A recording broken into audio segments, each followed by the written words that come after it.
Welcome to Mosaic's Solstice Ritual. I know you are from all kinds of places and at all different times of day and night. Here it's nighttime and the rain is pouring down, and we're inside an old Quonset hut that up until recently was used for growing flowers, and now we've invaded it in order to come in and build shrines in here and have our solstice ritual. And of course, solstice is the darkest time of the year, winter solstice. And so we're really in the darkest night, longest night of the year. We're in the darkest season of the year, and we're in a dark time of the world. Quite unusually, we're living at a time when nature is unraveling and culture seems to be collapsing. And strangely enough, that coincides with the very idea of winter solstice. In other words, the year gets darker and darker as it nears its end, but then it doesn't end. Instead of ending, the light comes back from the dark. And so a solstice ritual is partly humans coming together to help bring the light back from the dark. But the message inside the ritual is that things get darker and darker, but they don't come to an end, because the core mystery of life on earth involves life, death, and renewal. Solstice is a life, death, and renewal process that can have the power of not just bringing the life of nature back and the light of the sun back, but also bringing back the vitality of the people. And all of our ancestors all around the world used to get together, particularly on this night. I mean, you have the equinoxes, which occur twice a year. Equinox is Latin, it means equal night. The night is equal to the day. And then you have the summer solstice, when the light and the sun are at its height, and the night is short and the day is long and usually warm. And then the winter solstice is the opposite. It's when we go into the mystery, as they used to say. And it was in the dark season of the year that people did the deepest rituals, and when people told the most essential myths. And so we're going to work with those ideas and play with those ideas.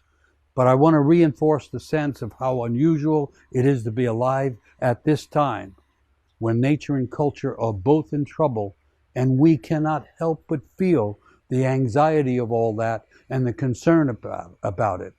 In the contemporary world, most visions and most theories about the future are fatalistic. But in the mythological world, in the realm of spirit and soul, things can get dark. They can come to an end, but then they begin again. And that's the strength, that's the power.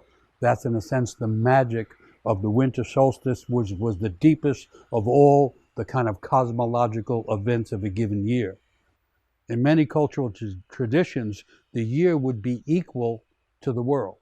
And so the end of a year was the end of a world, but then, as I've been saying, the beginning of the next world. So we're at the end beginning. We're in the liminality, the liminal, betwixt and between space, especially on this night, between the darkness and the light. And the entire world, according to all the creation myths, began with darkness and then the arising of the light from the darkness. So we're here to kind of feel into that and celebrate that.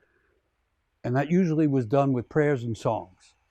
So I want to begin with a song from the Dagara tribe in Burkina Faso, West Africa. And this is their song about the feeling that the world is falling apart, the feeling that things might be coming to an end. It's a really interesting idea to me that ancient people not only had stories about how the world ends and begins again, but they had songs about it. And so this is a song about the world gone wrong. That's part of the translation. And it sounds like this. Azisona eze makuli Azisona te samani badina Azisona eze makuli Azisona te samani badina Azisona eze makuli Azisona te mamani badina. Azisona eze makuli. Azisona te mamani badina. Azisona. The world has gone wrong. Eze makuli. Someone take us home. Azisona. The realm has gone wrong. Te samani badina. We're losing our fathers. Azisona. The world has gone wrong. Eze makuli. Someone take us home. Azisona. The world has gone wrong. Te mamani badina. We're losing our mothers. Azisona. Eze makuli. Azisona. Te mamani badina. Azisona. Eze makuli. Azisona. Te mamani badina. Azisona. Te mamani badina. Azisona. Te mamani badina. So the world has gone wrong. It's a good bumper sticker for this time. The world's gone wrong in so many ways. It turns upside down day after day. But they're imagining that there's someone or something that can bring us home.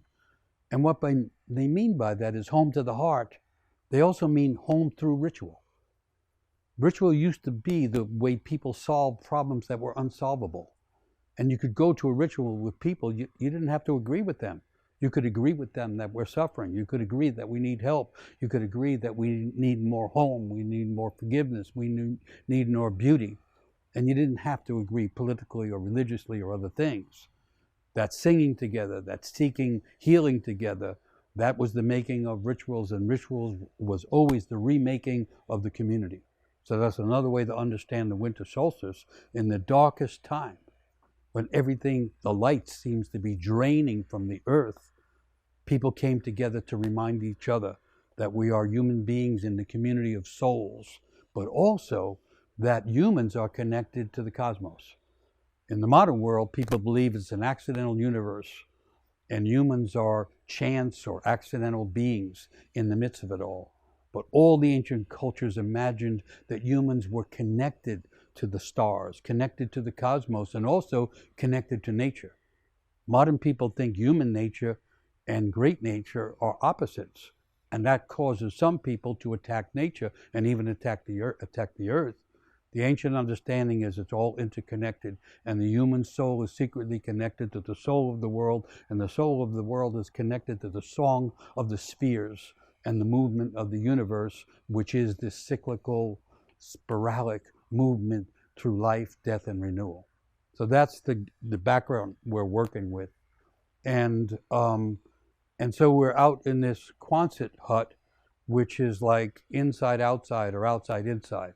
Partly it's outside, we're covered, but it's raining over us, and we're breathing nature, and we kind of brought part of nature in. So in this case, we're making a shrine that begins by bringing in the branches, the evergreen branches, as if we had the forest inside. And just to mention, because this is also the Christmas season, which comes much later than the solstice practices, the idea of bringing a tree into the house first began with just bringing a branch in. People would bring branches of evergreens and hand them to each other. Evergreen suggesting symbolically long living life, undying life, wishing that for each other. And then eventually they started to breathe the tree into a house. And the tree then is the tree of life. We call it a Christmas tree, but essentially it's a tree of life, and they put the lights on it as if to reconnect the lights in the dark time to the sun that we're trying to bring back. So there's a long history of this, and I just want to stress part of that history is the idea that the individual human soul is connected not just to the roots of nature, but also to the pulse of the cosmos. And if we want to have a different world that isn't so polarized and so conflicted and so inhumane, we're going to have kind of a renewal of cosmology and mythology, because those were the things that helped people feel that although we are small, we also have a huge thing in our heart. Just the way our heart beats, it also has a flame that grows like a candle, grows like a candle. And that needs to be taken care of. And it also is the suggestion that something inside us is like an inner sun, and we can feed it and nourish it with our own attention. It also grows when we express ourselves authentically. So the old idea is we're all here to grow our soul. And when we grow our soul, it doesn't just benefit us, it benefits the neighbors, and it also reconnects us to this mystery of life that allows us to go through periods of collapse and even death-like experiences of, depression and loss, only to be reborn again. That's the idea. It's not that you're just born again. The old idea was we're born again and again, and rituals were the way that people spoke to each other and included each other in those life-changing, death, rebirthing experiences. The old saying that you can find in many tribal groups is, "That ritual made me." In other words, I was made new by that baptismal ritual, or like tonight, by that solstice ritual in which we go further into the dark in order to find the hidden light. And that hidden light that's in the cosmos is also the hidden spark inside each individual life. And this is the time of the year when we bring our own spark back, so that we begin the year with the flame of imagination and creativity that's natural to our souls. And we're trying to do that together. And this time, we're trying to do it even online. And so, I'll just sing another verse of the song, and then we're going to move into the shrine area, I guess we'll call it, and go into 3 phases. The first phase will be a memorial ritual for those who have passed on, and I'll explain why you begin there. The second phase will be a ritual of forgiveness, based on the idea that if we can't forgive ourselves for past mistakes or misunderstandings or whatever it might be, then we're carrying those things with us. And when we're carrying those things, there's no room for the light or the spirit of life to grow within us. So we have to practice forgiving ourselves in order to grow the soul and be available for the appearance or the visitation of spirit. We'll go through that, and that memorial practice and the forgiveness practice is the way in which we earn the position of helping the light come back. And the last part of it will be the ritual of bringing back the light. And each part of it will have a song, and each part will have a chance for you to send in a prayer or a statement. And we'll read some of those, and I'll explain more of that when we move on. But I want to end this part with another verse of the song.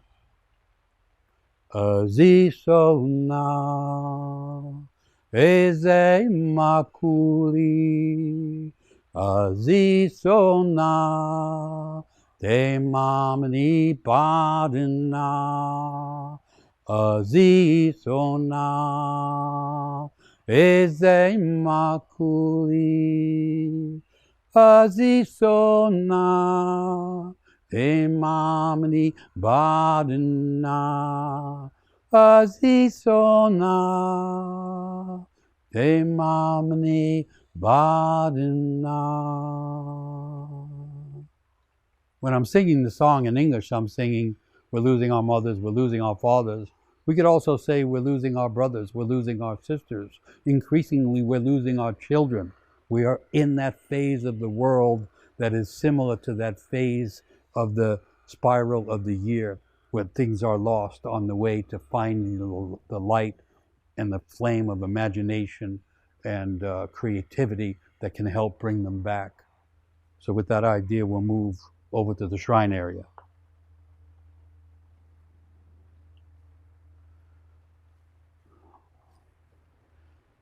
So we've been here for a few days building the shrine, And we use an old practice which you could call ascending symbolic order. Some of the symbolic orders come from the top down. If you think about the 10 Commandments, Moses goes up to the mountaintops. He gets the commandments from the divine. They're etched in stone. He brings them down. Everybody has to follow them and things like that. That's the descending order. The ascending order starts with the earth and nature and with the plants and the trees and the branches. And you basically gather things from the environment and you create a ritual from the ground up. And the benefit of that style, the style that we're using, you could call it creative ritual. The benefit of that is it's created new every time. We use some of the same ideas and we use branches and stones and all that repeatedly, but every time we do it, we're doing it differently. And the old tradition is once it's over, you disappear it. And only the people that were there that saw it carry the memory of it. And so that's what's called ascending ritual or creative ritual. And I'm mentioning that because I think we need to bring ritual back in order to find ways to get out of the polarization that has become so dominant in the world and find ways to be together without having to agree about everything. But if it becomes a fixed protocol or a fixed dogmatic approach, we'll be back in that divided space pretty soon. So we use this idea of the creative ascending ritual, which we use it once and then it's gone and we start over again. And so that's what we've been doing here, using the elements from this property and from this area.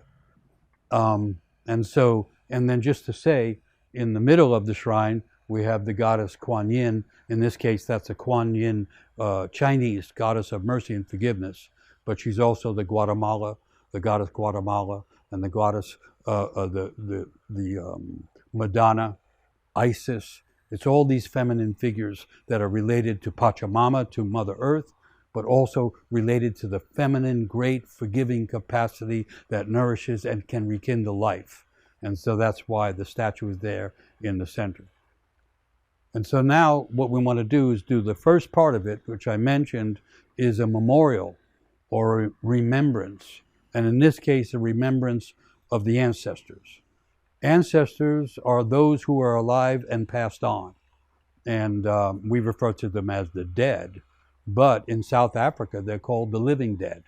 We are the living, and the souls who pass on are called the living dead, as if to suggest that they're not completely gone. As a matter of fact, the old proverb was, as long as you're saying or singing the name of someone, they're not actually gone. They're not actually dead.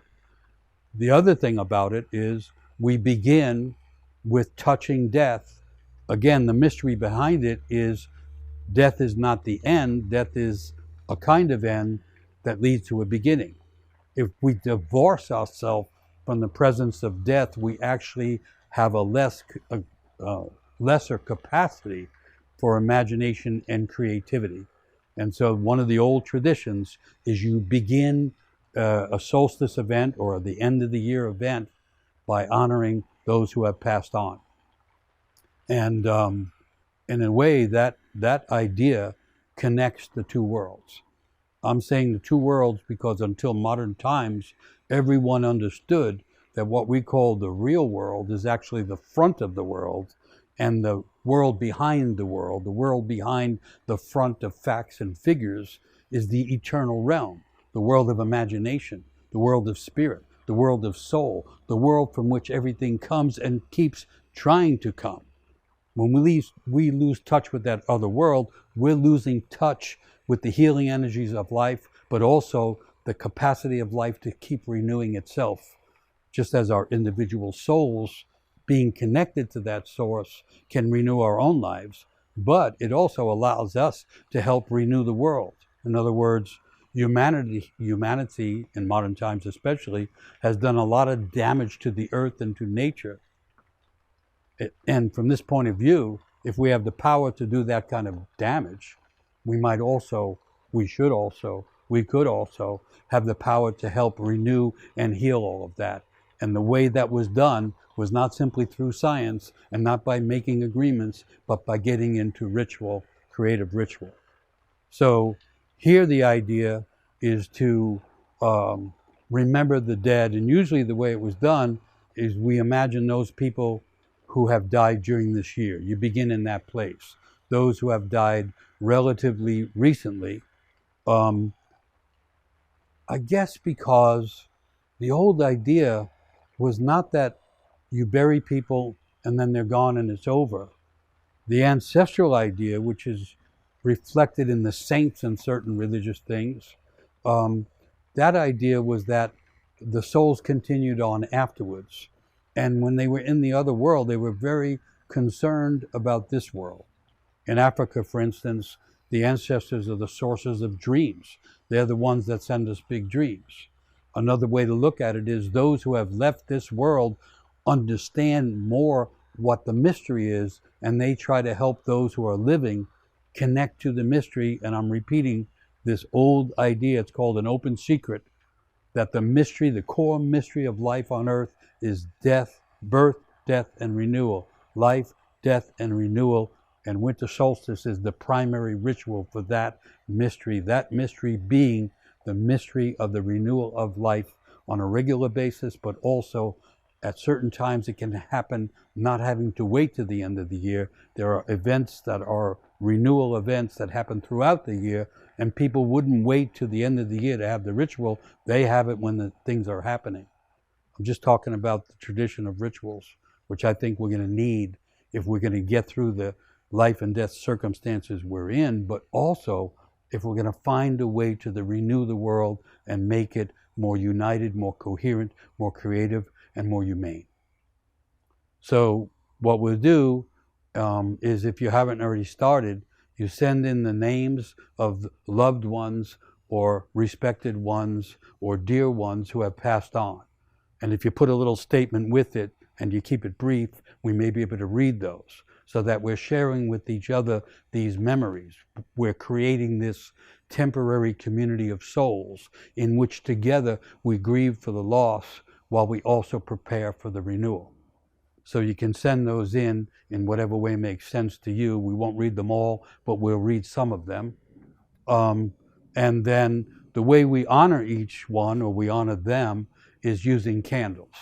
The idea of the candle is an ancient, deep understanding that in the heart of a person, as I said before, there is a spark that used to be considered a spark of the stars, that each person is secretly related to the stars, but it was also a flame in the heart. And so every time we see a candle, we're moved by it, because it's a powerful, ancient, resonant symbol of the flame within the heart. And when a person dies, it's as if that flame has gone out. We bring them back momentarily by placing a candle to respect, honor, and recall the way they burned with intelligence, beauty, whatever the elements are, while they were alive. It makes me think of another little story amongst the Bushmen in Africa. They have the idea that each person who comes into the world is connected to the cosmos, connected to the universe, connected to the starry heavens by an invisible thread. They're connected to a particular star. And when a person dies, a star falls out of the sky and something is missing in the world. That was their way of understanding what loss is when we've lost someone. And then they, like other people, would not imagine that a single funeral could do the whole job of releasing and honor that person. Funerals would be repeated. Memorial things would be happening all the time. In many parts of the world, if you came upon a funeral, you would be expected to join it, not because you knew the person that just died, but because you knew dead people. And every time there was a funeral for one person, everybody would remember those that they had lost. And so it would become this reverence for all the ancestors, and also this unspoken, heartfelt, soul-bound interconnection of human souls, which is part of what's missing in the world. If someone would ask what's the one most important thing missing in the world, I would say soul. Because soul is what connects everybody. Soul is what we feel when we meet someone and we're moved. It's a soul that's moved. Soul is what connects us to certain spaces on the earth that feel sacred to us. Soul is what connects us to certain kinds of animals and certain kind of trees. And what's happened is we've lost soul, and it's left people opposed to each other and polarized and turning against each other. And that's why I'm suggesting it's time for us to relearn the rituals of coming together, and many of them begin with an honoring of the dead. So we're going to do that kind of thing. And just to say, in this old understanding, as soon as a person dies, they're an ancestor. They've gone from this world to the other world. Some people call it the underworld. All ancient cultures until modern times understood we were always one step away from being in the other world.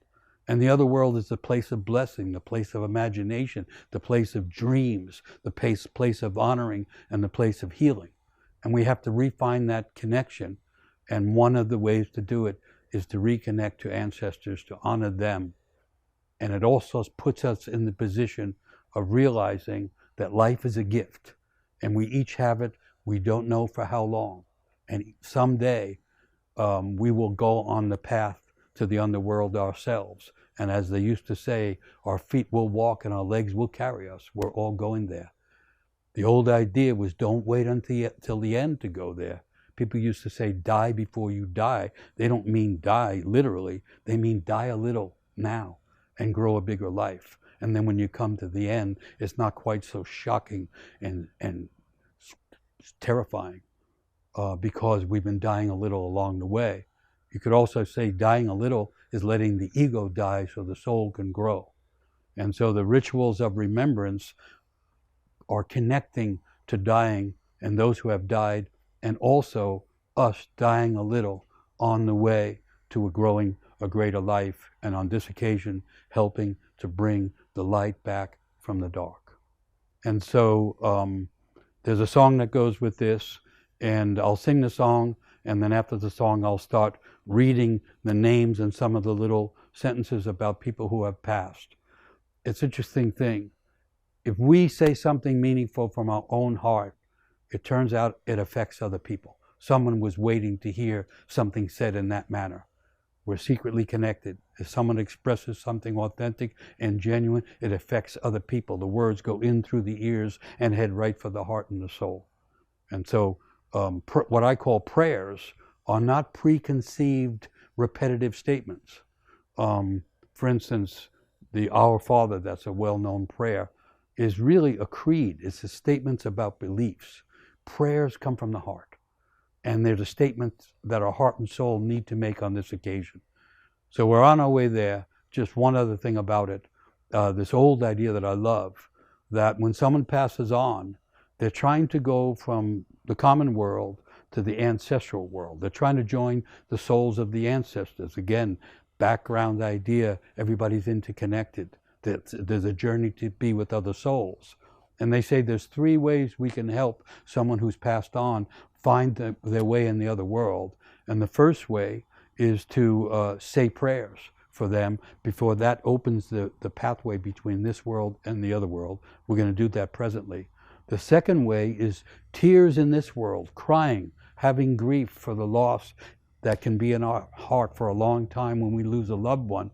The tears in this world open the eyes of those who have passed on in the other world and allow them to see their way. And then finally, when we sing for them, the third common thing throughout the history of the world, singing for those who have passed on, we keep their memory alive in this world, and they hear it. Supposedly, I don't know if they have ears in the other world, I don't know, I haven't seen it, but they feel, they know that we are singing for them, and when we're doing that, we're connecting the other world with this world, we're connecting the dead with the living. And the song I'm going to sing, it's another Doggerah song, also connects the masculine with the feminine, something that's hard to do in a simplistic, divided world, and it also connects the children with the grandparents. So it's a song of bringing everybody back together, but particularly the ancestors and the connection of the living with the dead, which doesn't make people simply depressed or less alive, but actually the opposite. When we do it in a way that's heart-opening, we become more alive by honoring those who are no longer alive. And the song goes like this. Purasamane, Purasamane, Purasamane wo, Pura samane wo. Pura mamane. Pura mamane. Pura mamane wo. Pura mamane wo. Pura samane. Pura samane.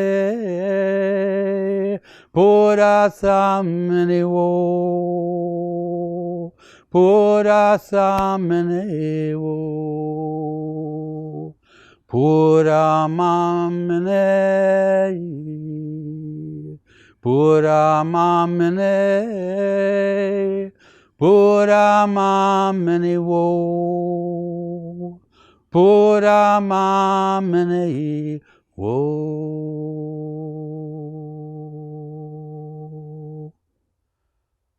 So I'll keep coming back to the song, but meantime we'll recite the names of those who have passed on, maybe say little sentences about them. And then when we come back to singing, join the song. It's a really old song, you can't hurt it. And it's not accuracy in these kind of songs, it's presence. It's willingness to be present. And so we'll come back to the song repeatedly. We go back and forth between prayers and memorialization and the song, and ask you to join us and get involved by doing the prayers and singing the song. In the old traditions of ritual, they say, don't worry about mistakes. Every mistake is a new style.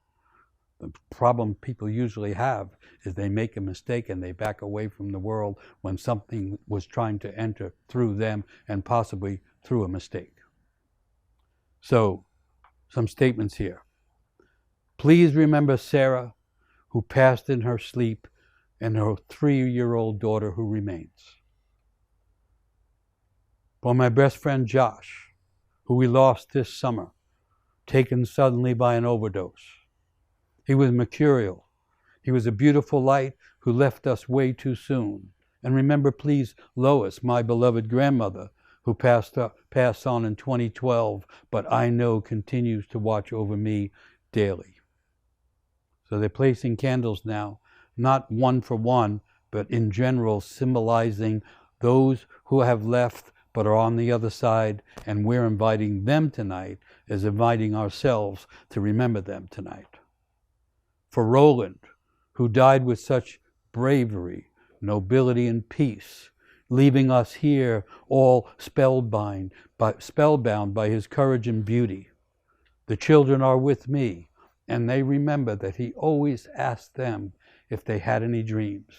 May he continue to guide those who are still living. That's beautiful. Children dream, and they dream beyond the ideas that they find in school or hear on television. That was beautiful. Thank you.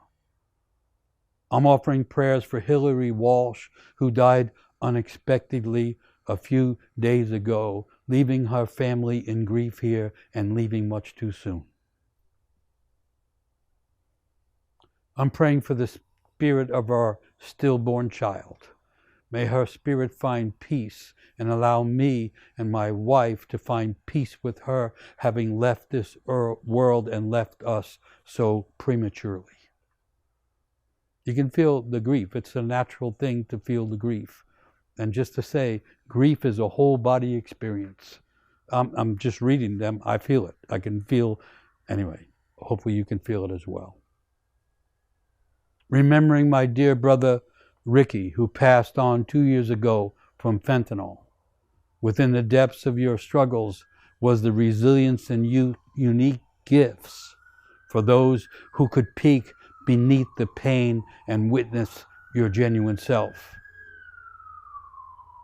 May the joy that often slipped through your grasp now find a home within the hearts of your beautiful daughters. Again, beautiful prayer. Thank you. You get the feeling of what a prayer is? That's a prayer. For my sister, who was born, stillborn. Prayers, please, from my friend Billy, who passed this week in a car crash. Such a loss, so unexpected, so sudden. realize how often we're pulled into grief by a loss that we didn't expect. And what affects one person secretly affects others. And if we don't honor it, if we don't express the anguish of it, it continues to grow inside ourselves. So thank you for praying this way. For Douglas Carmichael, a brilliant man and a friend and mentor to many, who made the kind of difference that makes a difference in so many lives. There are people that affect our lives, and if we cannot recognize them and remember them, we can forget those connections that increase the spark of our own life. In remembrance of my dear grandfather Joseph, who passed this August. He was a living saint and is missed by many. I love you, Papa. Thank you for giving me an image of healthy masculinity. To my brother who died of a heart attack in the shadow of the mountain called Denali. For my brother Tyler, who disclosed sexual abuse in the Mormon church and in the Boy Scouts as a young boy. He disclosed that when he was 50 years old, and he took his life shortly after that. And not just for him, but for all the children whose innocence has been stolen for them. So there you see how a prayer about one person actually opens a prayer for we don't know how many young children have lost their innocence in ways that leaves them with a broken heart much too early and often with a broken life. For my son Brandon Tyler, he loved this time of year, and I know he is here with us in spirit. That's that idea I'm talking about. When the ancestors, when they leave, they don't completely leave. And if we leave room for them, they can be inspiring for us, and we can feel deeply their presence even after they're gone. For my brother who committed suicide, leaving a daughter in pain and doubt as to the reasons why. As her uncle, I stay closely connected to her and give her all the support and love I can in his absence. I hope you have found peace and rest in the other world and know that we love you.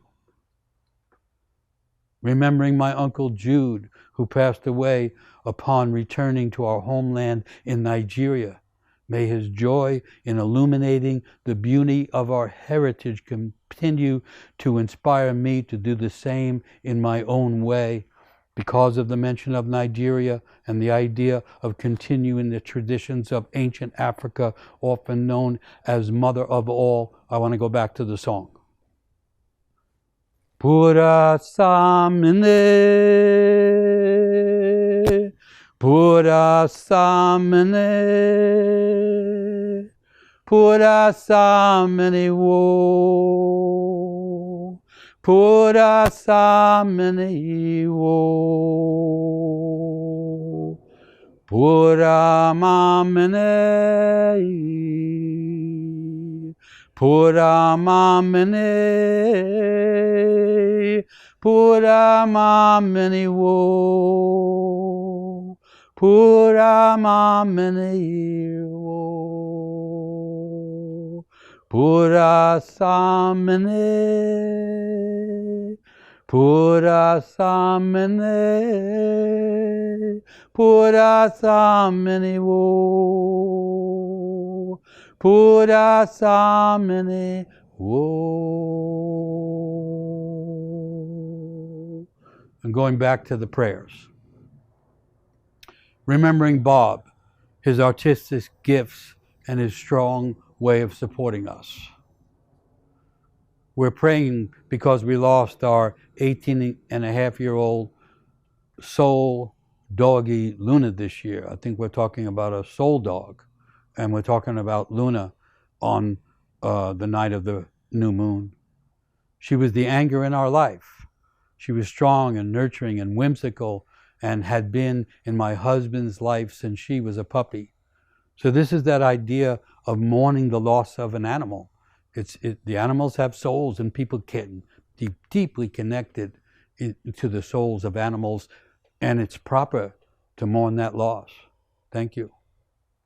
Honoring the powerful wisdom and legacy of Joanna Macy and Jane Goodall, who both died this year. Thank you very much. Two brilliant, star-born women who brought wisdom and great care and courage to this world. Thank you. For Robert Redford, who offered so much to the arts and to our planet. Thank you for all you gave. So we have the loved ones and we have the close ones, and then we have those also in the world. We never met them, but they affected our life. That's how it is. What a person does can affect the lives of many, many people, and we are each here capable of doing that if we but become an authentic version of ourselves. We automatically benefit other people, and you never know when the spark of your life is inciting something meaningful in someone else, especially young people who are stumbling through a world not knowing what to do. Thank you. Prayers for my beautiful, gentle, warrior, yogini friend, Tammy, who died of cancer after helping so many others to embrace health and well-being. You are loved, you are missed. Remembering Heather, who passed in September after a valiant and long dance with cancer. We have done these online solstice rituals together for the last few years, and she brought to those occasions and to each day a pure love of the world. Prayers for my father, who mourns the loss of several friends and his brother-in-law, and prayers for my mother, who at 81 battles with cancer. Remembering Corey Whitney and Kathy Munch, may you feel free to fly and be carried by all of us who love you to this day.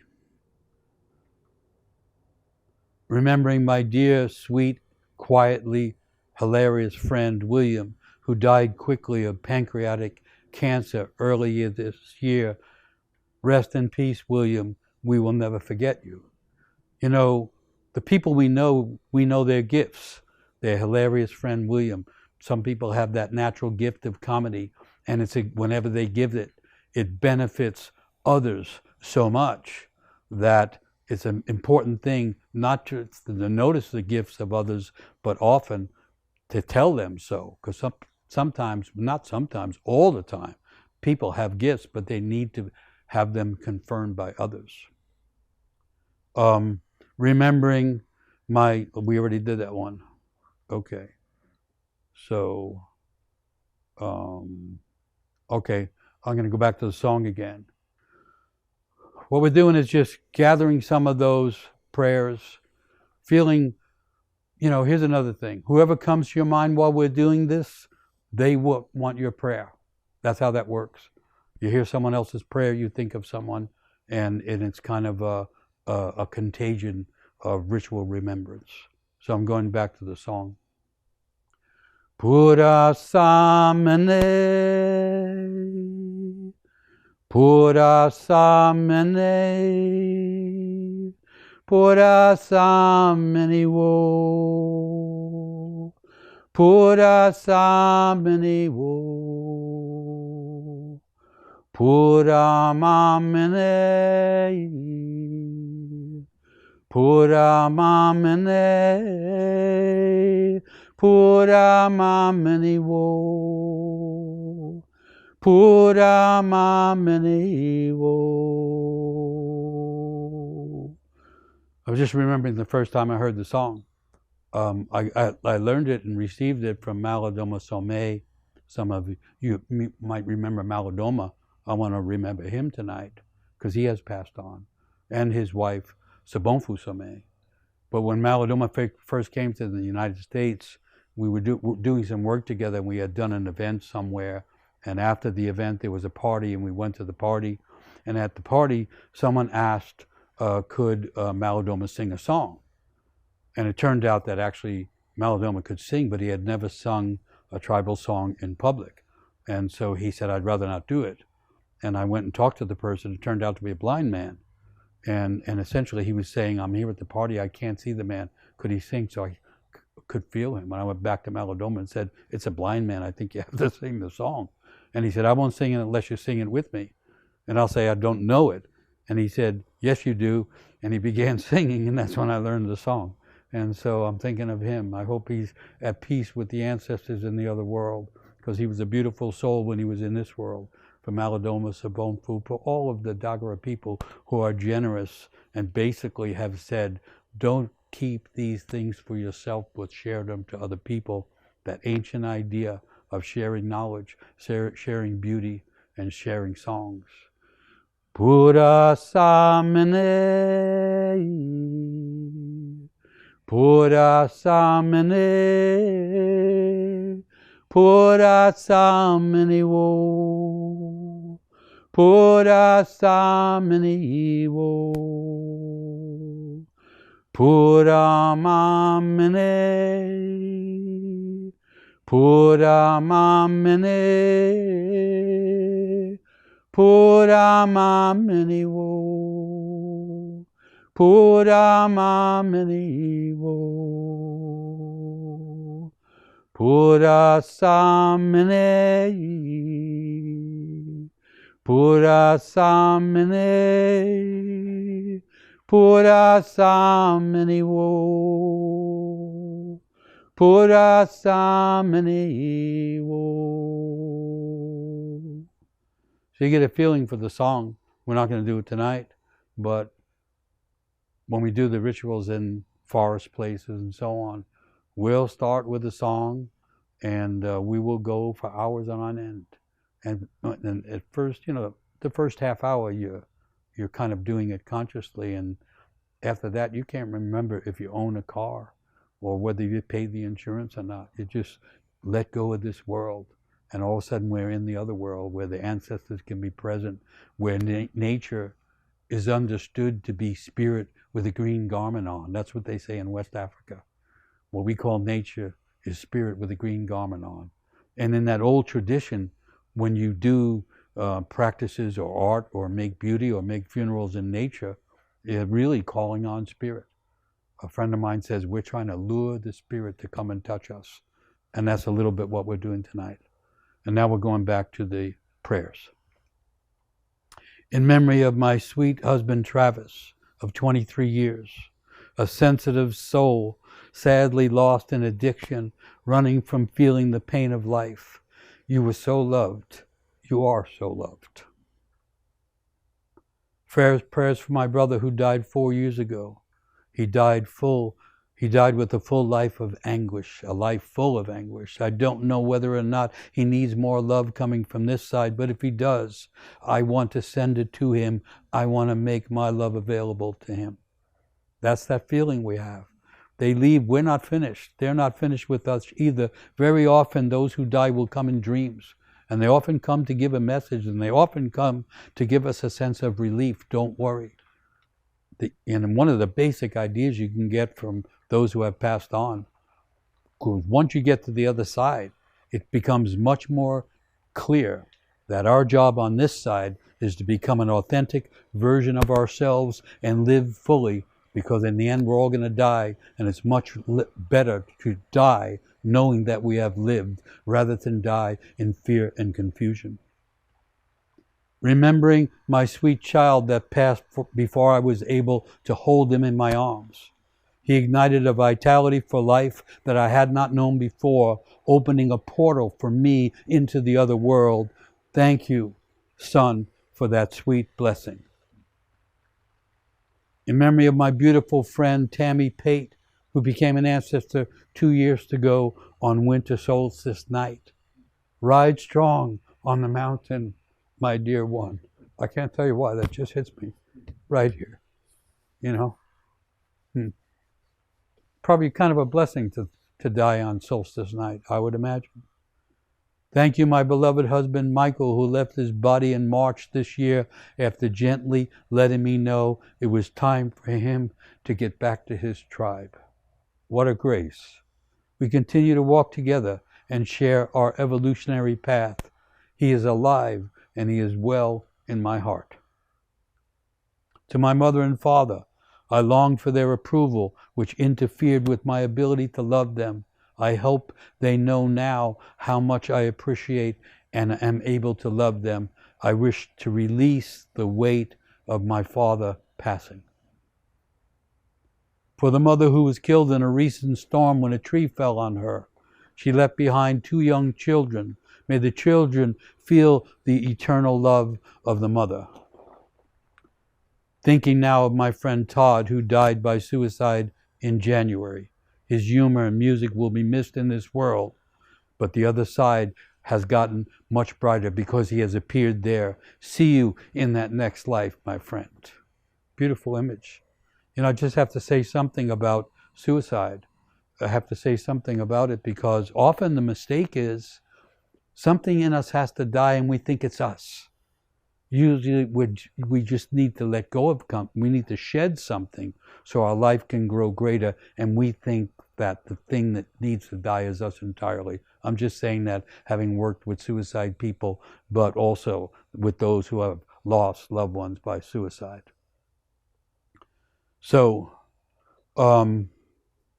please remember my beloved friend, Rebecca Kuzma, who sang like no one else ever did or will ever sing again. Her brilliant voice and unique genius were a gift that touched many souls deeply. Many hearts were broken when she departed. Please remember my stepmother, Kevin, who passed last spring. I am thankful for the many ways she supported me throughout my life and for the example she gave me for how to be a step-parent. Really beautiful idea that the step-parent is the one who steps in when a parent is needed. It's a courageous thing to be and try to be. I want to remember my dear friend Braden, my true brother. Please remember my grandfather, Nick Popove, who loved and supported me unconditionally and who served his community with deep care until the very end of his life.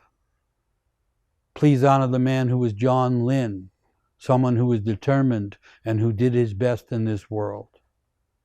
Thanks to my dad, Don Snyder, who showed me that it is possible to move walls as well as to build them. To my father, Tom Haynes, thanks for showing me how to handle the lifts and the lows and the flukes of life. I'm going to go back to the song. Pura samene, pura samene, pura samene wo, pura samene wo, pura mamene, pura mamene,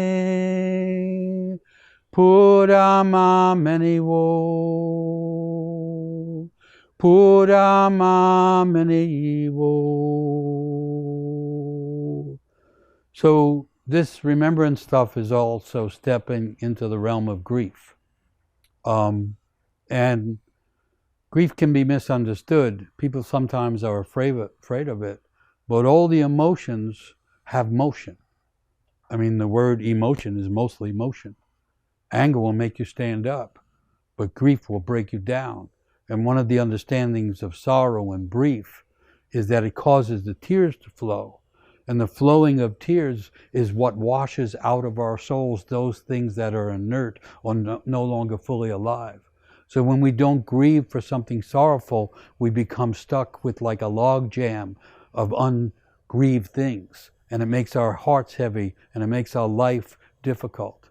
And if we're going to survive and change this world, we're going to have to learn more about how to grieve, because grieving allows us to let go, and that letting go doesn't leave us empty. Simply, it makes room for spirit, and it makes room for a greater expansion of the soul. So to have grief for other people, to have grief for those who have passed, is a kind of secret blessing, as it turns out, and the tears that come from our eyes are helping to wash our souls clean. Prayers for my 3 sisters who died very young. Jennifer, age 18, killed in a car crash from a drunk driver. Carrie, a tragic accident that took her life also at 25. And Anna, who experienced extreme trauma and died outside at the age of 25. You are all deeply loved and missed. It makes you realize how someone's life can have multiple tragedies. And if we don't have an understanding of how the emotions help relieve us and renew us, we can just get overburdened and overwhelmed by those tragedies. On the other hand, someone who lives through tragedies becomes a natural healer because they can feel true compassion for the anguish and the pain of others. Thank you. I am remembering my beloved big brother John, my hero from here forever to forever. Rest in power, you gentle warrior. I pray for Stephen Harrod Boona, a brilliant herbalist who shared his life and wisdom of the plant world with everyone he met. Prayers for my Aunt Vicky, my cousins Valencia and Christopher, who all passed during the year 2025, and for all those killed in the horrors of genocide. There's this other thing going on that we know. We know that people are dying in large numbers in wars and in tragedies and genocides, for goodness sake. And those things, even if we didn't know those persons, those affect our souls and they give us sorrows and griefs. And if we don't inhabit or connect to those griefs, they turn into anxieties. And then we're anxious about the world, more anxious than we need to be. Prayers for to honor the indigenous ancestors of this land, of all lands, of their displaced descendants who still suffer from ongoing colonialism. This is just a statement of fact. The people, the indigenous means from the land. The people who were the ancestors, who came from the land, have been displaced all around the world. And that causes a great suffering. And now there are more and more refugees in the world. If we don't begin to figure out that we all need to become more interconnected and more connected to the land and more respectful for those who honor the land itself, then we would become more divided and more polarized, and the world become a darker place. Remembering Alejandro Carranza, a fisherman from Santa Marta, Colombia, killed by boat strikes in the Caribbean, ordered by Donald Trump. That hurts to even say it. The thing that's going on there, these new forms of inhumanity in the service of pretentious things and the greed of certain people. I'm not trying to be political, I'm just trying to be human. Prayers for all who have been kidnapped, taken from their family, and neighbors, and are languishing and sick in hidden prisons. Lighting candles will not forget you. Mountains of prayers will help remember you. Mountains of prayers for those who have been taken and kidnapped. And all those who have been trafficked, because that goes on as well. The modern world, we have all the news coming from all the time. We cannot deny the anguish and the sorrow and the tragedies of the world. And that is not happening so that we would punish ourselves, but that we would grieve properly and learn how to stop those kind of punishments and anguishes and inhumane activities. Prayers to all those who lost their lives in the recent Bondi Beach shootings in Australia. Prayers to the women, the children, and even prayers for the families of those who did the shooting. There's someone really stretching the sense of compassion, a proper thing to do when it feels right, not a proper thing to do if you're not there yet.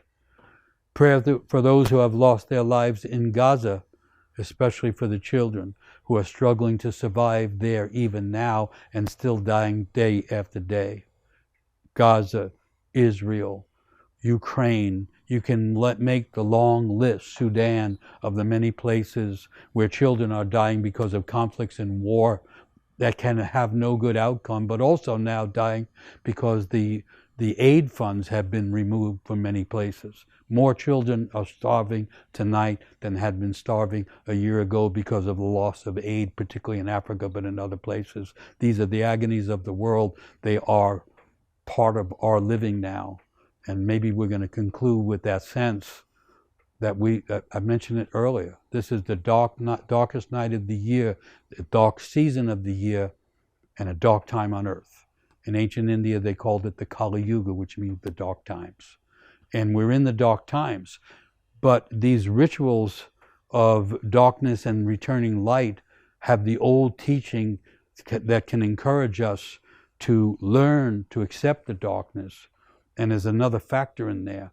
When we enter the darkness through grief or any kind of deep emotion, we don't know what's next. And when we enter a meaningful ritual, we don't know what's next. And if we want to change the world, we have to accept the idea that we don't know. Not knowing is the only step, because before knowing more. We're in a condition of not knowing on a worldwide basis, and accepting that not knowing is like standing in the darkness and then singing for the light. And I want to sing the song again. Buddha samene, Buddha samene, Buddha samene wo, Buddha samene wo, Buddha mamene, Buddha mamene, Buddha mamene wo, Buddha mamene wo, Buddha samene, Buddha samene, Buddha samene wo, Buddha samene wo. And the last verse is always sung to the mothers and the grandmothers. For no one comes into this world except through the wombs of the mothers and the grandmothers. And so the last verse of the song is to the mothers, to the grandmothers, to the female ancestors, the lines of the womb going all the way back to the beginning. Buddha mamene, Buddha mamene, Buddha mamene wo, Buddha mamene wo.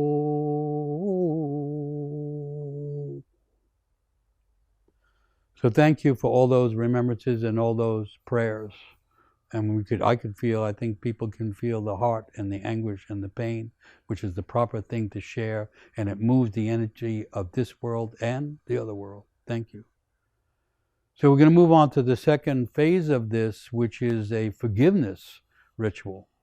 And this is that idea that if we can't forgive ourselves, we can become stuck, and we become caught in those loops that keep going through our minds and our hearts, kind of condemning us to states of shame and blame and all that kind of stuff. Everyone makes mistakes, and if we can't forgive those mistakes, we can't grow, and we can't move on, and we can't live beyond those mistakes. And so this is an idea that you can find in different indigenous traditions, but you can also find it from the great poets. And this is a poem from Hafez, the great mystical poet. It's called When the Violin. When the violin can forgive the past, then it starts singing. When the violin can stop worrying about the future, then you can become such a drunk, laughing nuisance that God will have to recognize you and lean down and start combing you into his eternal hair. When the violin can forgive every wound caused by others, then the heart starts to truly sing. So the idea of this forgiveness is a letting go, and also an opening up, and then a renewal. You know, this idea keeps coming back when you study tribal traditions and follow the mystical poets.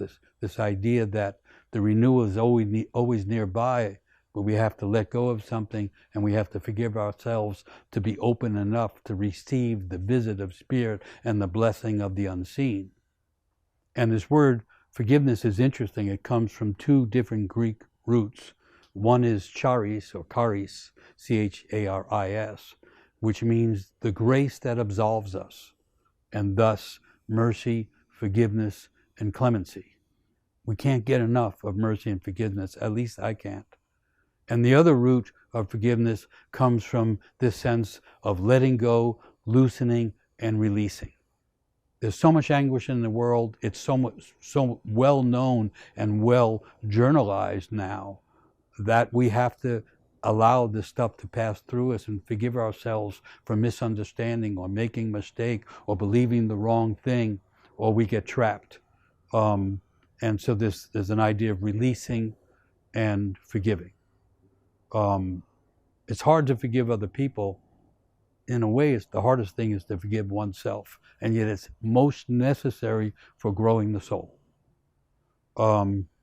So forgiveness involves a capacity to release the suffering and the burdens of the pains and betrayals of the past in favor not of being empty, but in favor of being more available for the mystery of love.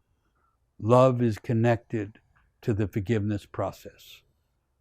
If I'm without love and I just forgive myself for being in that state or for being unlovable at times or something, things are beginning to move towards the mystery of the next form of love. Besides the mystery of life, death, and renewal, the open secret of the mystery of love is like next in the order of importance for becoming a true human being. So I'm thinking of this a little bit personally. To be honest, my mother has passed on long ago. May she rest in peace. And I was thinking of her while we were singing.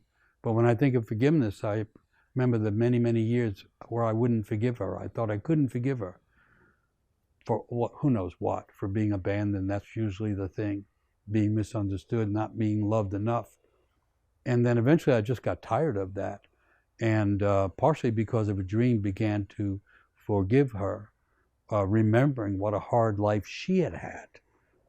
And then that began the process of realizing I had to forgive myself for being in some way responsible for that. An infant feels the pain and even the pathology of the parents. And the instinct of the infant is to help heal.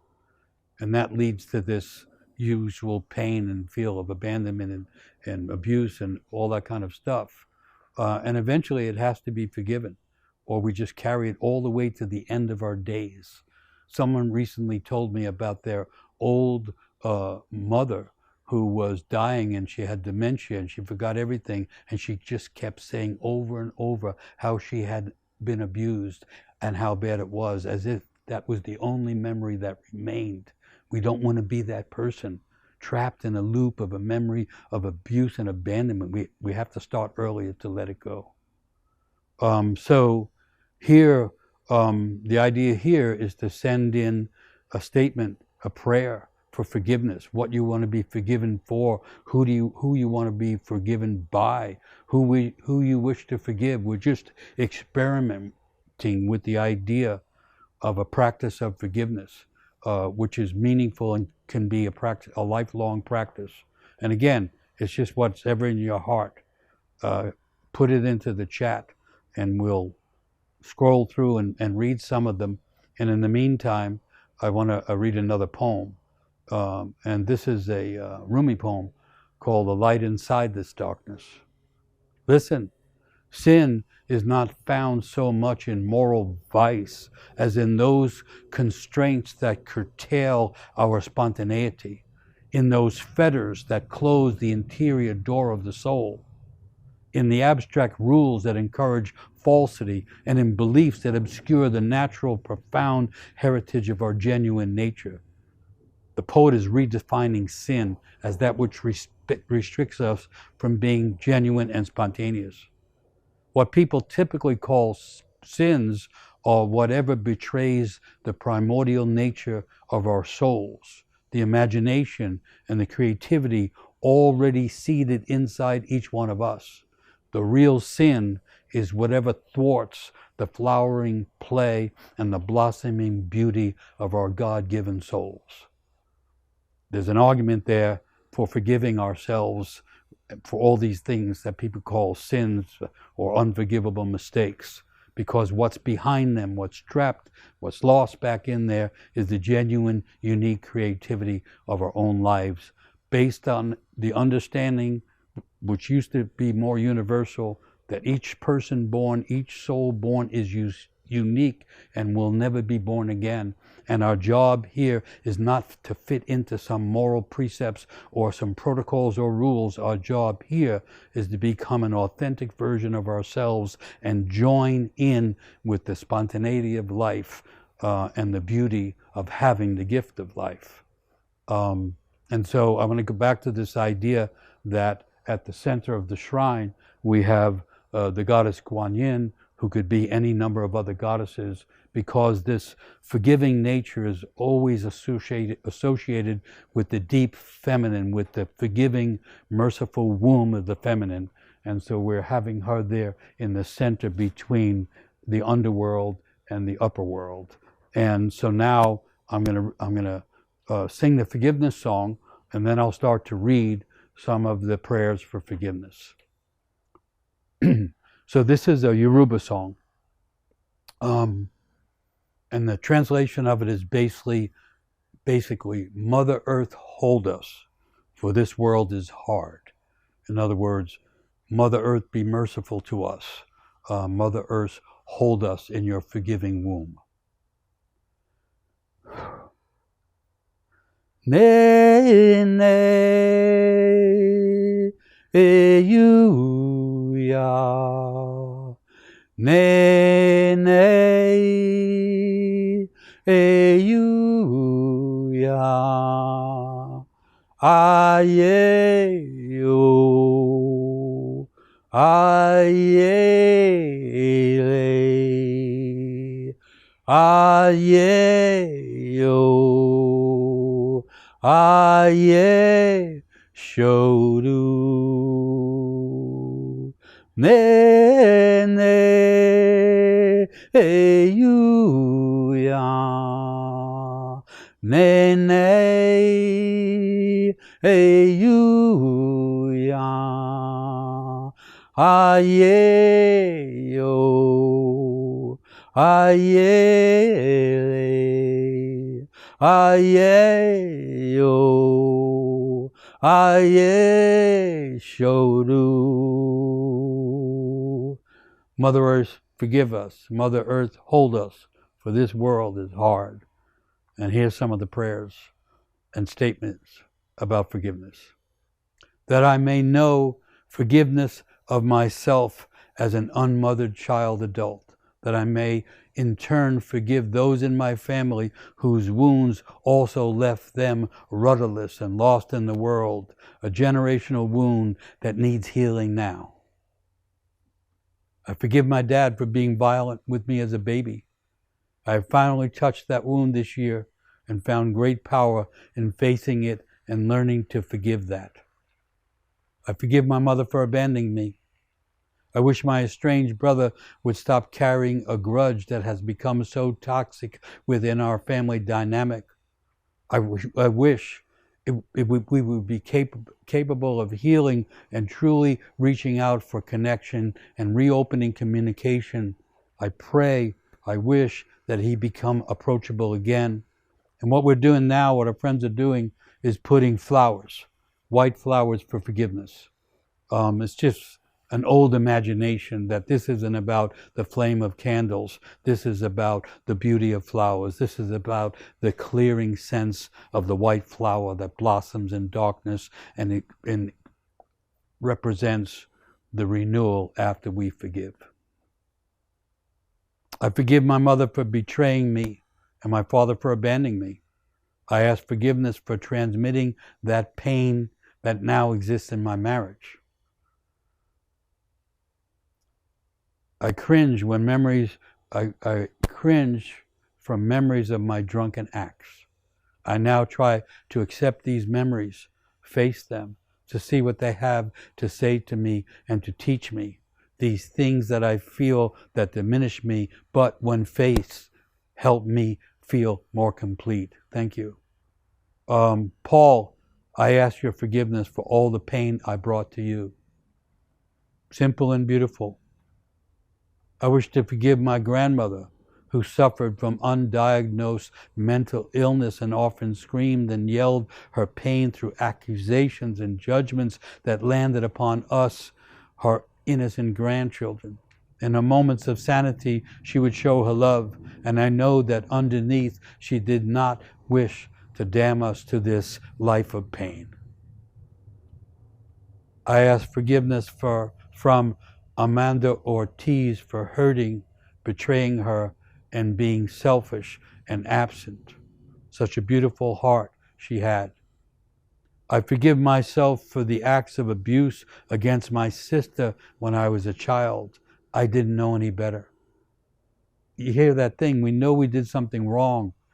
It was a mistake we didn't understand. We didn't know enough. Who knows what it is? We have to let it go. We have to ask for forgiveness, and we have to forgive ourselves, or we are deepening a burden that we really need to release so that we can expand our souls and live meaningfully into the world. And when we let go of those kind of mistakes, we then become someone who could bring healing and love to others. And that can kind of make a balance or shift the weight. I forgive myself. I did that one. I'd like to forgive my brother Brian, who I have not spoken to in this past year. It is hard to love myself and also to let him in. I ask my son for forgiveness for keeping secret the betrayal that happened between me and his mother. This secret contributed to make him the victim of betrayal, and in that way continue a family tradition that already went on for at least 3 generations. And that's that story. If we cannot face it and forgive it, it goes on generation to generation, and it's landing upon those who just enter the world innocent and looking for love and nourishment. So thank you for all that. I'll sing for that again. And for those that aren't able to say it, but that are feeling it or thinking it, put it into the song. Ne, ne, you, ya. Ne, ne, you, ya. Aye, yo, aye, le, aye, yo, aye, shoru, ne, ne, you, ya. Ne, ne, you, ya. Aye, yo. Aye, le. Aye, yo. Aye, shoru. In this kind of ritual, in these kind of songs, on this very occasion, as I'm singing, I'm suddenly not standing here. I'm standing on the edge of this river. I think we were north of Chicago somewhere, working with a camp full of gang kids. We were working with trying to help them out of the violent life, out of the drug life, out of the homelessness that they were all living, and what they call la vida loca, the crazy life. And at first it was hard to get their attention, and we had to tell, they like stories. I would tell them lots of stories.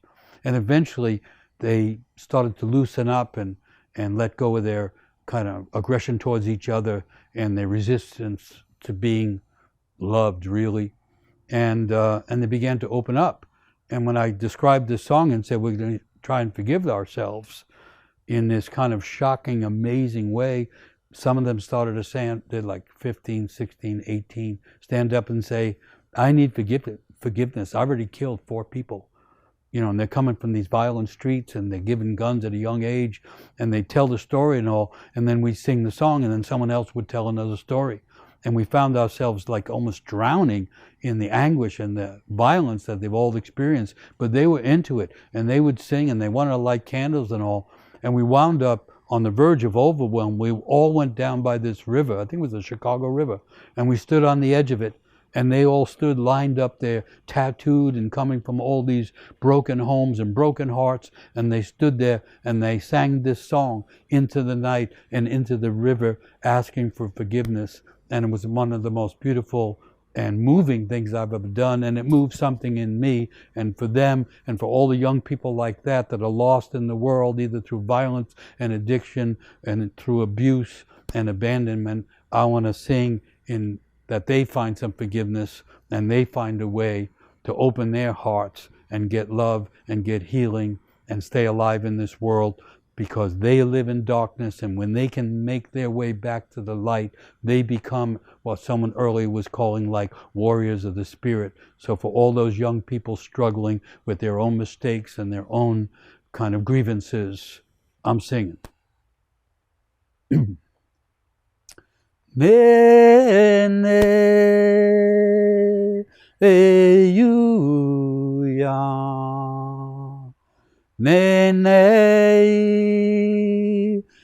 you ya aye yo aye le aye yo aye shodu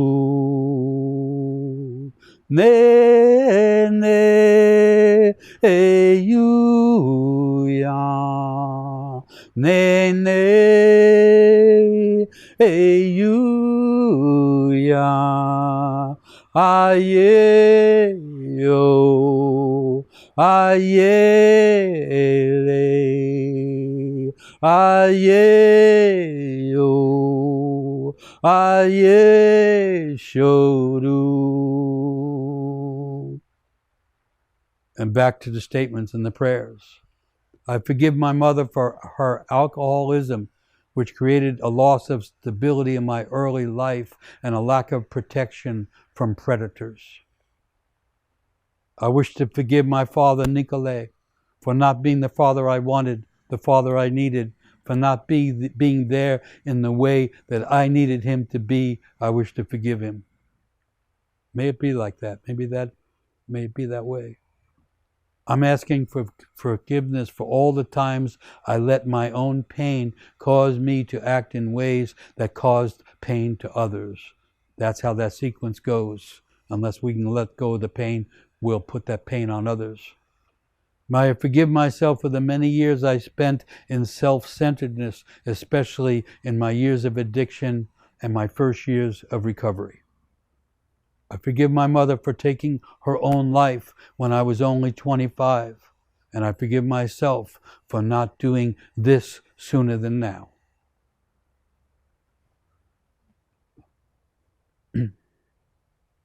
I forgive my Uncle Ted for sexually abusing me as a child. My innocence was stolen, and I was left deep in shame. And today I hold that inner child of my own soul with love. I forgive my family for continuing to make me feel invisible with their dismissive attitudes. That's bold. May I forgive myself for all the hurts I have caused others out of fear and selfishness. It's like it's like a mantra. You can say it over and over again in a kind of a practice of letting go. I forgive myself for struggling with being alone and loneliness. I pray that my daughter and I can forgive each other and become close again. Despite my best intentions, I caused a world of harm, and now I am endlessly sorry. Thank you. May I forgive my father who abandoned me through his mental illness, and to remember what a very difficult child he himself had. I forgive my husband for betraying me, for abandoning me, and for hurting our child. And I forgive my ex-husband for all the hurt he caused me with his behavior. We all have our thing that we carry that continues to hurt us. Forgiving doesn't happen in one moment, but it can begin in one moment, and then it can be like a mantra. We can continue to let go and let go And what's there, as the poem said, is this hidden spontaneity, this blossoming of the soul that's trying to happen behind the shame and the blame and the pain and the anguish. Going back to the song. Ne ne e you ya ne ne e you ya aye yo aye le aye yo aye shoru ne ne e you ya ne ne e you ya aye yo aye le aye yo aye shoru. For me, these songs are like provocative. They're like every song is a story or a road or something. Things open up, and so I'm just going to say it because it came into me. For a long time, I used to do work in prisons. I'd go into medium and maximum security prisons to tell stories and work with and talk with prisoners. Prison's a terrible thing. It's a terrible place, especially a maxi-max kind of prison. You're really locked in and often locked down. And yet it can be a beautiful place because it's hard to deny stuff in prison often. And I was in this prison, and it was a men's prison. I've been in women's prisons also. They're very different, by the way. But anyway, I was in this men's prison, and I go in and I tell stories, and then I ask everybody to respond to the story. And slowly it opens up and it can get very deep. And it became one of those deep things that involved kind of people saying they wanted to be forgiven for their crimes and their sins and their omissions and all that kind of stuff. And in case you haven't heard it, over 70% of those in prison have been abused as children. That's what the studies say. And so there's this kind of hidden innocence that can be revealed through acts of forgiveness. Anyway, it got so deep, and then it came time for me to leave, and I was trying to figure out what to do, and I thought of this song. And so here we are in a maximum security prison, probably around 30 men in there, and I'm sure it sounded very strange to the guards and all, but we started singing, "Nay, nay, Mother Earth, forgive us. Mother Earth, hold us, for this world is hard." And I will never forget it. I get chills as I think of it. The beauty of that, in that kind of place.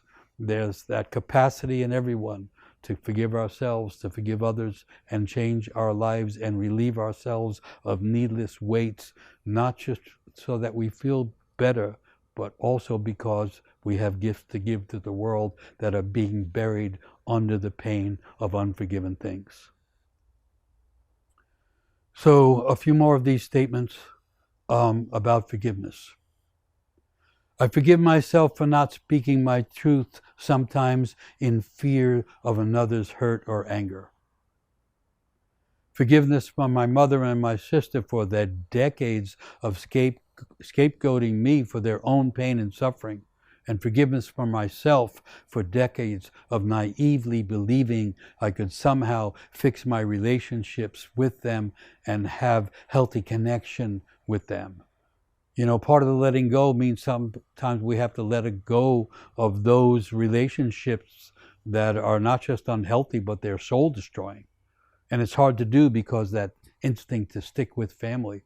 And sometimes it's very necessary to get out of that kind of dynamic in order that we can find the deeper hidden pulse of life, which is our real reason for coming into the world. Forgiving myself for not being a good stepfather to Caleb, who later, at 35, took his life. that feeling that we contribute to the demise of someone else, whether it can be factually proven to be true or not, it can be a burden on our soul. We have to let go of it. When someone passes on and in a disturbing, violent way, and we knew them and we loved them, what I've learned is what they want from us maybe is forgiveness, but more than that, they want us to live our life fully because they didn't get to do that. You can live, longer, better because of those feelings of having hurt someone who passed on. I forgive myself for the hurtful things I've said and done, and I ask for a lifting of all the burdens I have placed on other people.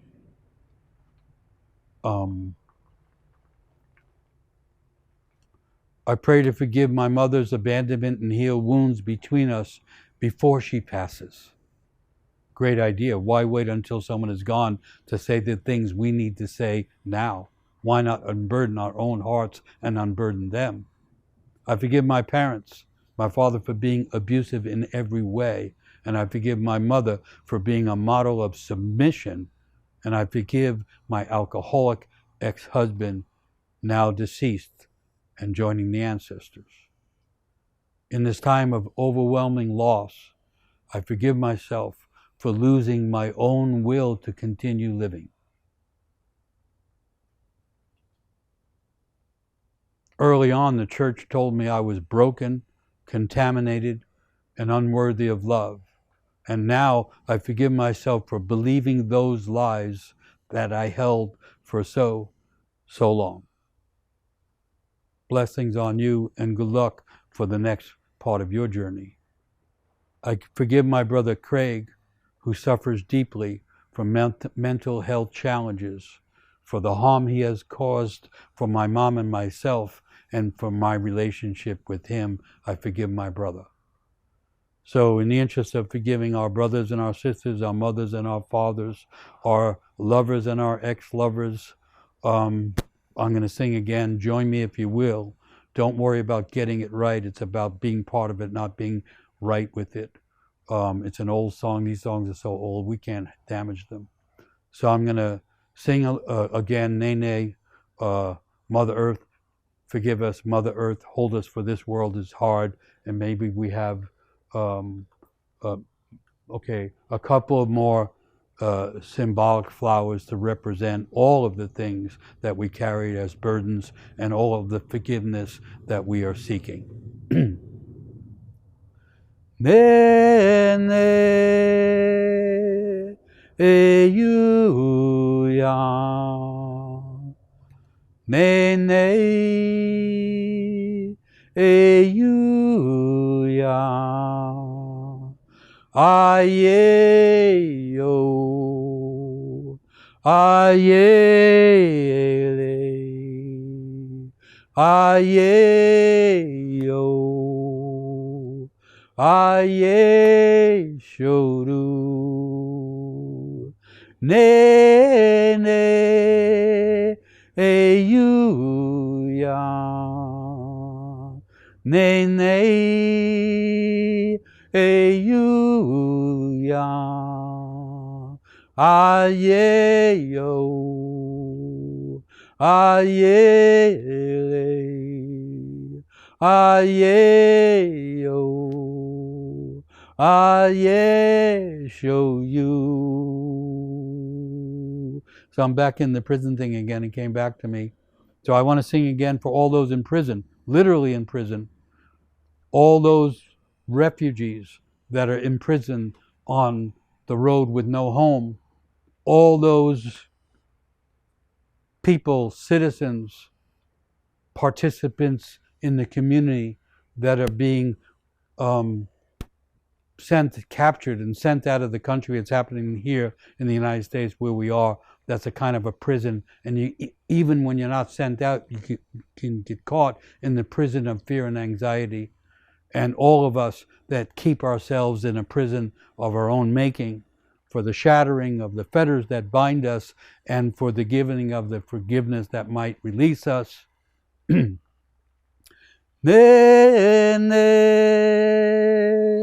eyuya, ne ne e you ya aye yo aye le aye yo aye shoru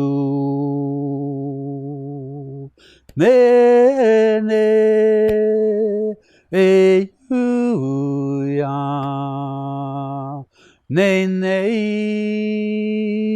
e you ya aye yo aye le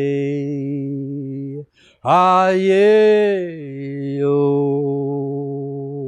aye shoru.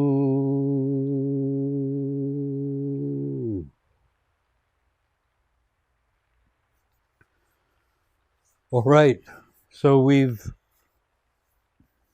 prayed for the ancestors. We practice forgiving ourselves, and that, in a sense, qualifies us to help bring back the life.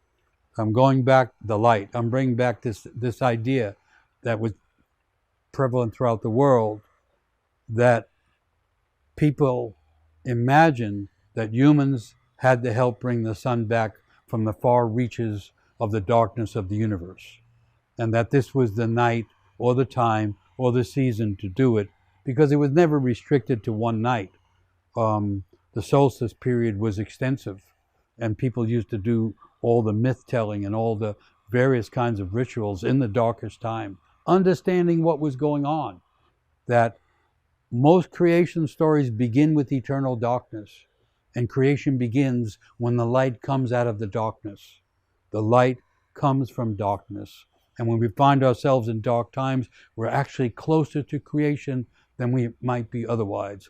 This is the dark season, this is the dark time on earth, and we're actually close to the possibility of helping, beginning to reimagine and help recreate the world. That would be the mythological idea. It's a very big idea, but we need big ideas now.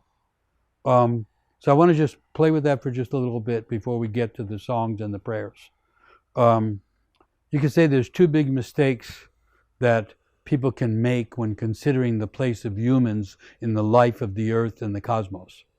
One mistake is believing that human nature is separate from nature itself, and that human culture should dominate the natural world. This is that colonialism that was referred to, the imagination that humans should dominate the earth and the natural world. A huge mistake, which is now threatening the life of the world. The other mistake is believing that we are accidental beings in a random universe. Yes, in one sense, we are just a tiny speck in this vast ocean of being. But on another level, we are each imbued with the spark of the divine, which is our natural human heritage. And as I said earlier, we are tied to the stars, and we are essentially connected to the ongoing story of creation. Creation is not something that happened back there and we're in the aftermath of it. Creation is ongoing, just the way a forest grows up and then the trees that were the tallest collapse and they rot back into the earth and give birth to the next forest. We're living in connection with that mystery. People used to study the text of nature in order to imagine and better understand the story of humanity. Ancient people imagined that the sun needed some conscious help from humans in order to come back out of the darkness. And you could say that, strangely, the world is made of two dramas going on at the same time. The great story of the world, which according to mythology is unending, it begins over and over again, and the story of the individual human life, which is secretly connected to that. And in terms of changing the world, which any meaningful ritually could be aimed at, it isn't that people have a meeting and they all agree to a new idea and that makes it better. That's not how it changes. It changes inside the individual soul. The old understanding was change the soul, change the world. We're not going to find new ideas, and certainly not new technologies that are going to solve the problems of nature and culture. We have to find that burning spark of star and light inside ourselves. When we begin to live that, since everyone is unique and gifted, we bring those gifts to the world. That is not just satisfying to us, that can affect other people. And when enough souls become more awakened and more able to give natural gifts to the world, then the world begins to change. It's a big old idea. I haven't found a better one, so I'm sticking with it. And this is an idea that's found in many, many cultures around the world. You know, the modern idea is the soul comes in, it's a blank slate. They call it tabula rasa, the soul without internal meaning and without aim. But the ancient story is everyone comes in gifted and aimed. That's the old story found throughout the world. And so, and yet people forget those things, or they forget the power of it. And so I just want to tell this little story from ancient India. In a sense, it's a story about a king and a guru. And so the way it goes, this is from the Upanishads, and the way it goes is that there was this king. He was a powerful person ruling a big realm, but he had enough intuition, or maybe enough interest in genuine knowledge and not just power, that he had a guru who would come every week and visit him, and they would have philosophical discussions, and in particular the king would ask this guru serious questions, and the guru would answer in the ways that a guru might answer. And one day the king asked, what happens? How do people live? And how do people move with meaning in life if the sun was to disappear? And the guru said, well, then the light could come from the moon. And then the king said, and what if the moon disappeared?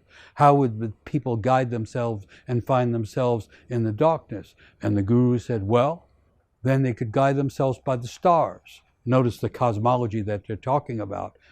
I wish that we had rulers and presidents and kings and whoever's ruling that had this kind of interest, because it might help everybody. But anyway, in this case, the king then said, and what if the stars went out and there was no light from the heavens? And the guru said, then all the people could draw upon the light of their own self and soul and guide themselves by that.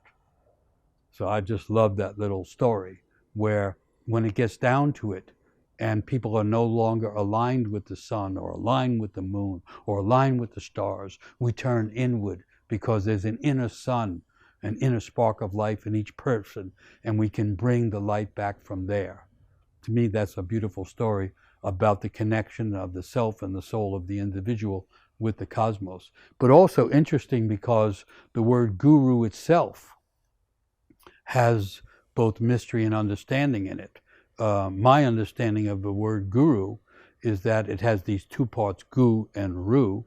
And gu means darkness without light, and ru means pure light, no darkness. When you put them together, the guru means that which takes us from the darkness to the light. To me, that's a really beautiful idea. It also says that wisdom involves a knowledge of both darkness and light. Wisdom is not a pouring out of the light simply, it's an understanding of the darkness and the light. And so we could say that whatever brings us from darkness to light, whether it's a living person or a mythological figure or a teaching or a practice or an animal or a tree, is our guru, because it brings us from darkness to light. You could also say, as people used to say, that everyone has a sage in their own heart or a guru in their own soul. And when that awakens in us, we become more capable of helping others to move from the darkness to the light. I'm not sure, but I've seen people do that with music, with medicine, with all kinds of meditative practices and all kinds of creative arts. In the dark times, we have to get more connected to the guru in ourselves and in others, and to the sage within our own hearts. And that's also part of being in ritual. The function of ritual in communities throughout the world was to bring everyone together in a community of souls, while remembering that each soul is unique and has something to give in terms of wisdom, in terms of healing, in terms of imagination to each other and to the world. And in that sense, we are each other's gurus. I love this idea that that which we're looking for, that which we need to be guided by, can be found in other people, can be found in animals and in the forest too, but also is trying to awaken in us. And particularly in solstice, winter solstice, in the darkest time of the year, the call is for everyone to bring their own inner light, and you could say their own inner voice and their own inner imagination to the moment, in order to assist the light to come back from the darkness, not in some factual way that the scientists will probably never understand this. This is a different kind of logic. It's cosmological, it's mythological. And it's really the inheritance from our ancestors, the idea that we could gather together to share our pain and share our loves and share our gifts, but also be connected to the cosmos and assist the bringing back of the light on one level to the end of the year, moving into the next year, on another level to the end of the world as we knew it, moving into the next world which has yet not been seen, but may be beckoning to us. And so the idea now, in terms of moving into this further, we'll have a song. It'll be a song that everyone can learn quickly. But you also put into the chat your prayers for the future, your prayers for the next year, the next world, the next moment, whatever it is. Your prayers for yourself, your prayers for those you love, your prayers for what you imagine the next year and the next world needs. Again, it's just finding the words in one's heart and putting into a prayerful statement. If you put them in the chat, I'll get around to reading some of them. And what we're going to do then is have those prayers also become candles. We had the candles and the flame lit for those who have passed on and are in the other world, the underworld. Now we want to have the prayers for those living in the world, and hopefully living with greater understanding, greater imagination, and a greater capacity for healing in the coming year. So send in whatever those prayers, whatever those feelings you have about the next year, the next world, because we're on the verge where we can affect that by sending out our imagination, our prayers, and our longings. And just to have another little poem about this energy. I had forgotten about this poem and then found it in my notes again. And this is the American poet E.E. Cummings. And, you know, poets, one of the jobs of the poets is to tell the truth. If the poets stop telling the truth, the muses don't visit them anymore. And this is a true thing that came into the imagination of E.E. Cummings. It begins like this. I thank you, God, for this amazing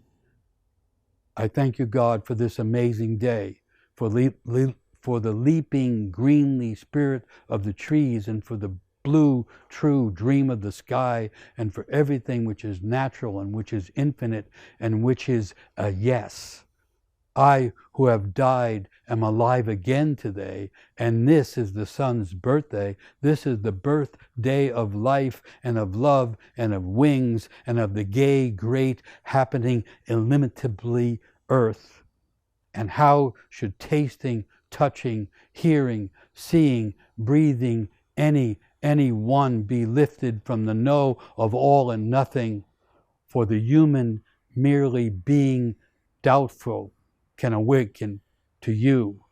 And now the ears of my ears are awake, and the eyes of my eyes are beginning to open. It's a solstice poem from E.E. Cummings. You know, these old things can be forgotten. They cannot be lost. They come back into people. All the wisdom, all the knowledge that has been lost, that obviously has been lost when people become so polarized and so unimaginative about life, they cannot be lost completely. They can return, as they do through poets, as they do through musicians, as they do through healers. And so in a way,